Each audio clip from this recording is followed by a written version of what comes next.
Hi Capricorn, welcome to November. This is Teresa from Tarot by T. And before I start your reading, I'm going to call in some good energy. So this month we start the month right on the heels of the full moon in Taurus, which is favorable to your sign, and it's conjunct Uranus. So surprises are coming out of this full moon. Surprise revelations. And then we have Mercury moving direct on November 3rd. And Jupiter and Pluto, which are in your sign, are coming together. This is the wealth building aspect, and also it's a very powerful conjunction, coming together on the 12th in your first house. Then we have Mars moving direct on the 13th, and then we have a new moon in Scorpio on the 14th or the 15th, depending on where you live. So energies are shifting this month. Yay. October was pretty rough, especially for the cardinal signs. We had a lot of difficult aspects. So hopefully this month things will start to shift in a new direction. So let's see what the cards say about love and relationships. What does Capricorn need to know about love and relationships for the month of November 2020? And we'll get into the astrology later. What does Capricorn need to know about love and relationships for the month of November 2020? What does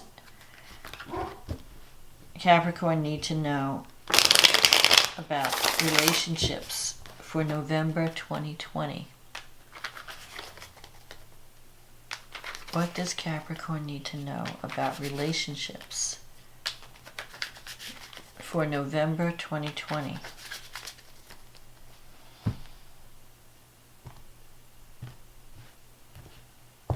Okay, let's see what's coming up. Ace of Pentacles, Five of Swords, Two of Cups, the King of Swords, the Page of Cups, the Hangman, the Eight of Wands, the Lovers, the Five of Cups, and the Ace of Swords. And the card at the bottom is the Three of Swords. Interesting. Okay. So, we're starting out with the Ace of Pentacles. This is a great card. It's a new beginning. It could be a job offer, or a new opportunity to create something tangible, something that's going to bring in financial success, career success. You have the Five of Swords crossing this, so you could be, okay, every time I do a love reading for Capricorn, I can't not get career stuff. It just always happens. I mean, there's love here, but there's also career matters. So you might be existing in a toxic environment with the Five of Swords. That's where you feel like you've been victimized. So there could be some situation where you feel like you're dealing with someone's hostility, or you're trying to fix something that can't be fixed. And really, this month, you're going to have to make a choice. You have to stop wasting your energy on a toxic situation, whether that's a relationship or career environment, work environment. It's time to cut your losses and move on. And I'm seeing that really clearly in this reading with the Five of Swords. You feel like you've been attacked, you've been treated unfairly. Even if you're involved with someone who could be a little bit on the toxic side, and you've been trying to work with them and trying to, well, maybe if I try this or I try that, they'll be different. It's not going to happen.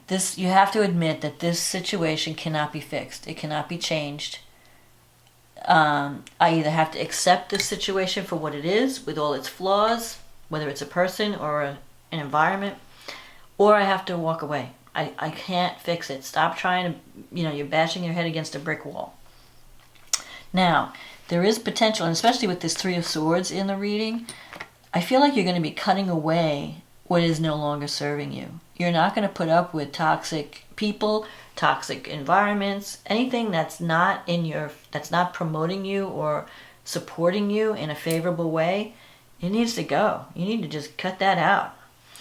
So you've got this Two of Cups here, and the King of Swords. You're doing a lot of thinking. There is potential. There is someone in your environment that you could have a soulmate connection with. There's the Two of Cups. This is a card of two people seeing eye to eye. It sometimes comes up. It could be a romantic partnership or a good friendship, but it could also be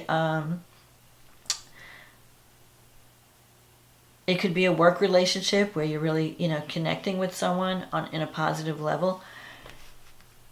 And with the King of Swords, though, the person that you're connecting with, the King of Swords energy is someone that is very different. They may seem unapproachable. They may seem to be operating from a place of intellect and logic rather than emotion. So you may find that there's someone around you that's hard to reach or hard to read. But I think there's compatibility there. It's just I don't know.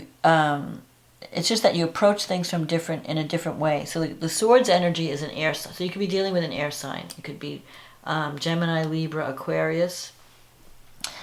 And this person's influence, I'm trying to decide. I feel like you're going to have to make a choice that you might, because you have this Page of Cups here. So this is a message of love. So you might get an unexpected message. You have the Eight of Wands here.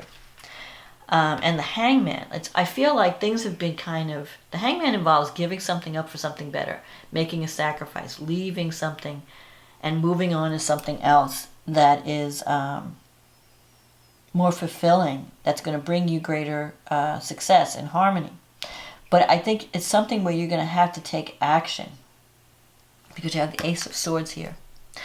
Now, the Page of Cups pages sometimes can mean messages. They can sometimes mean children. So you might be offered a creative project. It could be creativity. But it could also be a message of love. So it could be that someone who has been kind of on the sidelines, things have not been really moving in this partnership or this relationship, because this person there's something about giving something up and moving on that you may have felt like things were in limbo with the Hangman. The Hangman is like you have to have patience. Maybe you're on the fence about making a move, like you want to leave a situation, but you're kind of not sure if, because there's something that you have to give up and you're not ready to give it up. But you have in your environment and the Lovers. So the Lovers is here. And this can represent a major relationship, a major love interest, a major attraction. And the Eight of Wands can be a message that comes in. But it's in your negative thinking sector. So you're thinking like, oh, this person's it's never gonna work. I'm never gonna get anywhere. And then all of a sudden this message comes in, and doors start opening up. I think things are going to start to shift in November. Doors are going to start to open up, and you may have to choose, because the Lovers always involves a choice between two paths. So you may choose, do I stay in my current situation? Do I move to something new? Or it could be that you're choosing between two people.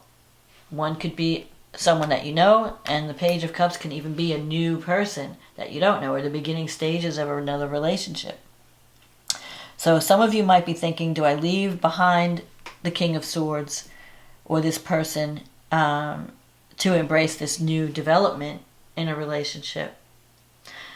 Do I stay? Do I go? So it could be, I'm not saying that everyone has like a third party situation going on. It could be just a matter of choosing to fix and work on the problem or walk away from it, rather than choosing between two people. So just keep that in mind.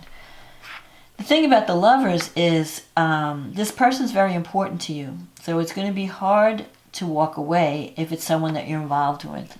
They've been a major influence in your life, so it's not going to be an easy choice. But, and then you have this Five of Cups. A part of you I feel like some of you are having a sense of regret or a sense of loss.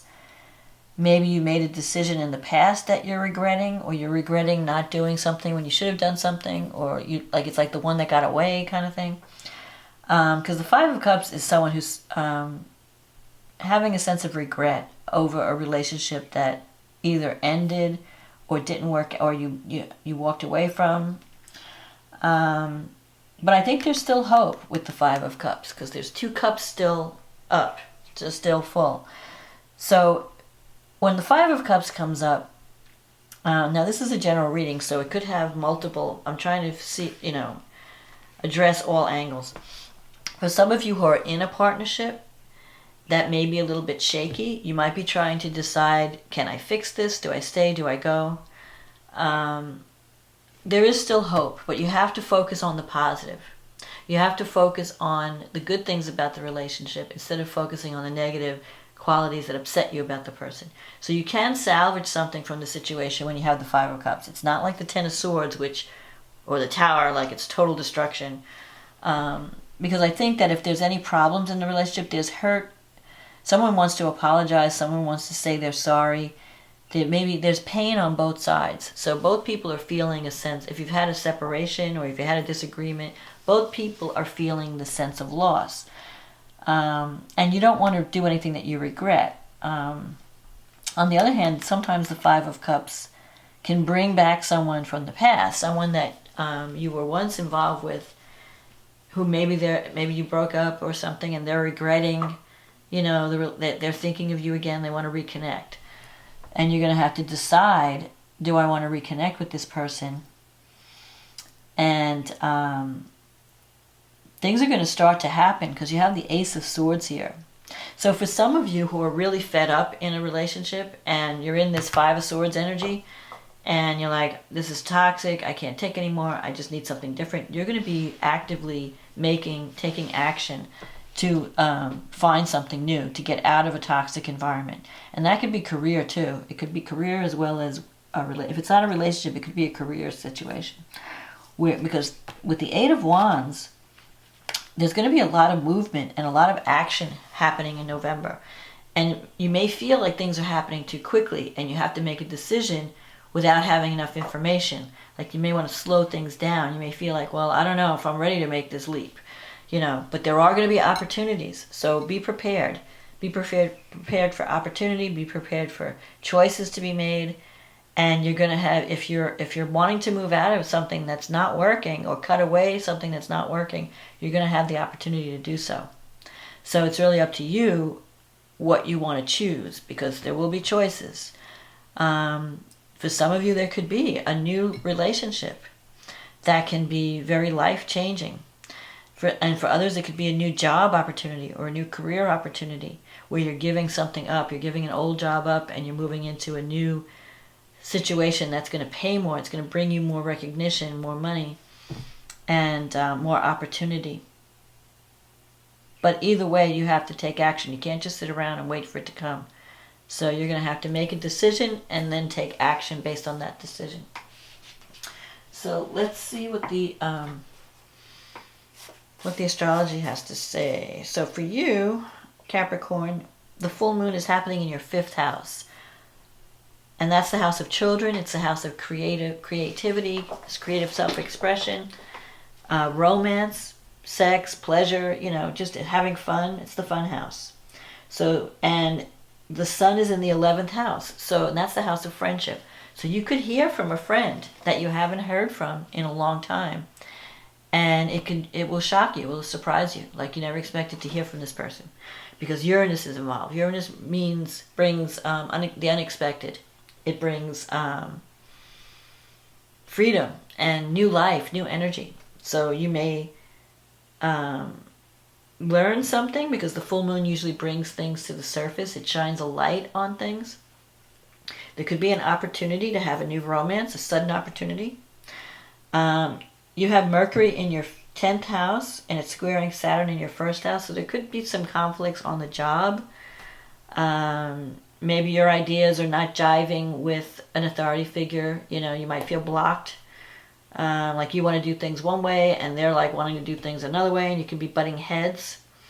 Venus, though, now in Libra, is going to bring more harmony in your career path. So you might even think about changing, or the work that you're doing might be more creative. If you've been doing a lot of boring tasks, Venus in the 10th house can bring more creativity to the work that you do. So you could be doing something that involves designing or decorating or art.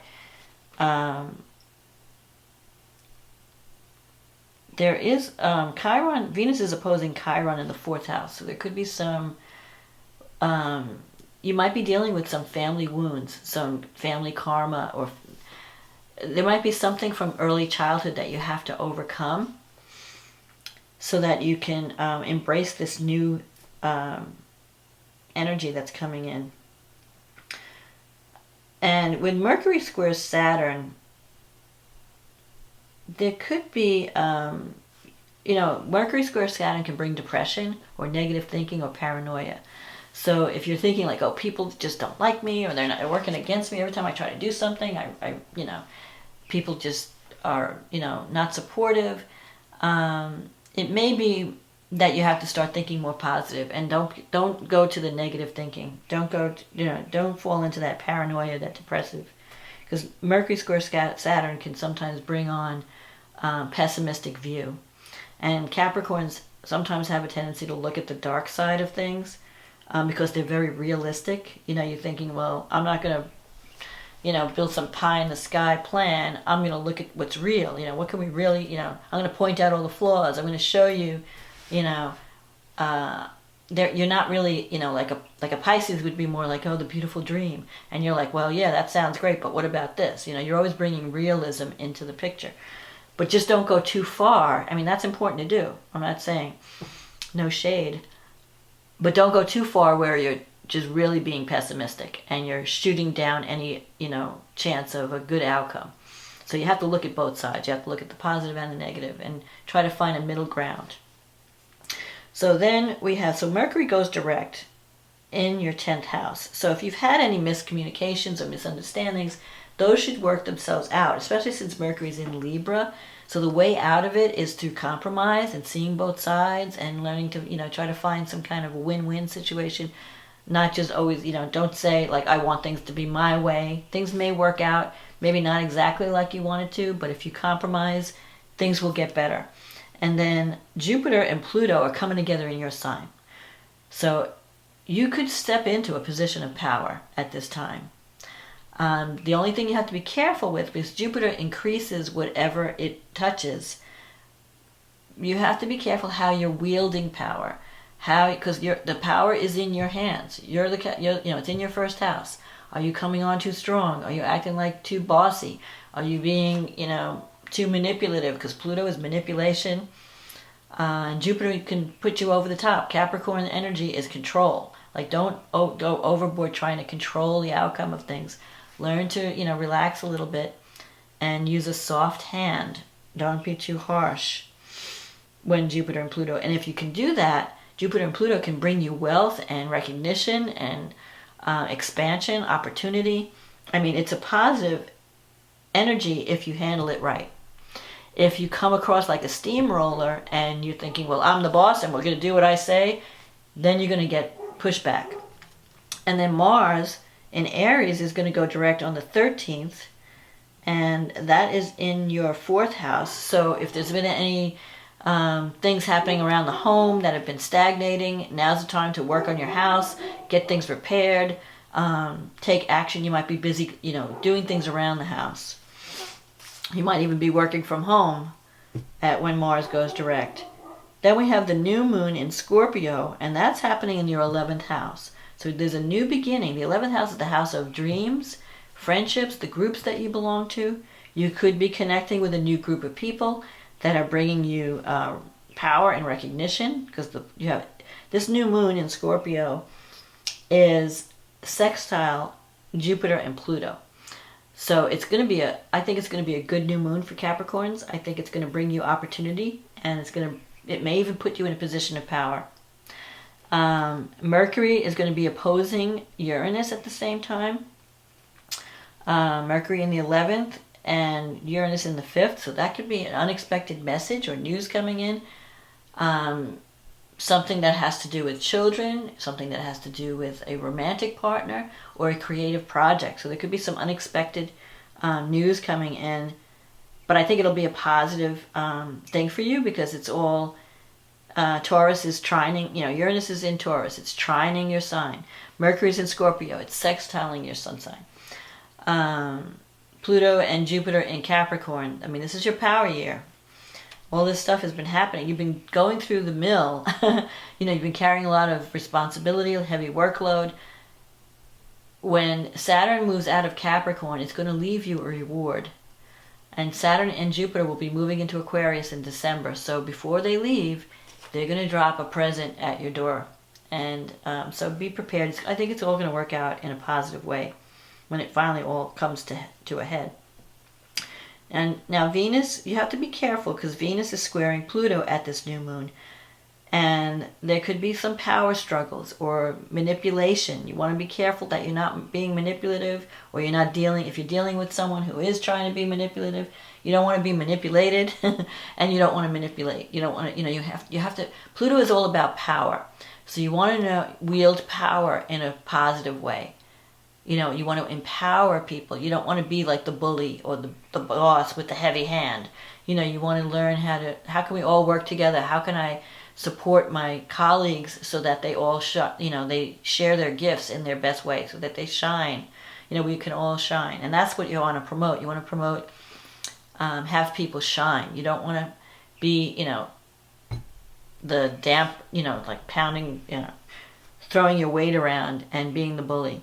That if you can avoid doing that, these new beginnings and this power can really be a plus for you. But if you fall into the trap of getting drunk with power, Pluto will bring you down. So that's the danger. So you want to make sure you're not doing that. You're not coming on too strong. You're not getting drunk with your power or letting it go to your head or your ego. So you just want to be, chill out, do what's best for everyone. Plutonian power works best when you're helping others besides yourself. You're not just being the one in charge and being the power, throwing your power around. That's when you fall into the dark side of Pluto. So as long as you're working for the benefit of everyone, you'll be fine. And this can be a good time, a time of recognition and success and opportunity. And it could really change the way you're being seen in the world, with Pluto and Jupiter in your first house coming together. It's very, very strong, very powerful aspect. So use it well. So that is that's my forecast for November, Capricorn. And I hope you enjoyed this reading. If you did, click on the like button, click on the subscribe button. If you want a private reading where we can deal with your personal issues in a more specific way, click on the link in the description box and it will send you to my website, and we can schedule a reading. In the meantime, I want to say thank you for everyone for supporting the channel. If you're new, welcome. Thank you for leaving comments. Thank you for sharing, liking, subscribing. Thank you for ordering readings. I've enjoyed working with all of you. So enjoy November. There is a light at the end of the tunnel. You've been getting hit hard over these past years with Saturn, Pluto, and now lately Jupiter. But the pressure's going to come off as soon as Saturn and Jupiter move away from Capricorn. And then you'll get your reward, and you'll be you'll feel a little bit less pressured or burdened by the end of the year and moving into next. So hang in there, Capricorn. Enjoy November, and I'll talk to you again next month. Okay, bye now.